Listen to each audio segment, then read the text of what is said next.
You're listening to the American Democracy Minute, keeping your government by and for the people.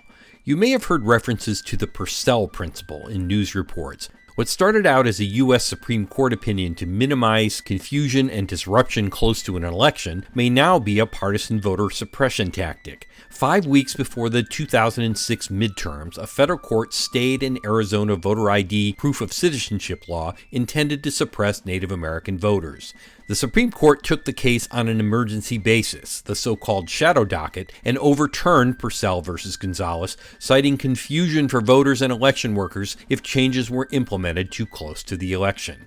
Courts have since cited Purcell to delay voting rights and redistricting cases, sometimes at the expense of the right to vote or fair districts, as with the racially gerrymandered maps in Alabama's Milligan case. A lower court struck down the maps in January 2022, but the U.S. Supreme Court stayed the order, allowing their use for the midterms, only to throw them out in June 2023 as a violation of the Voting Rights Act. It undoubtedly cost Black Alabamians fair representation.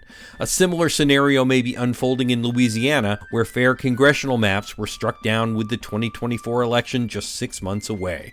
Could a partisan court influence an election just by manipulating a voting rights case on its calendar, then citing Purcell? We'll be watching. Find more at AmericanDemocracyMinute.org. I'm Brian Beal.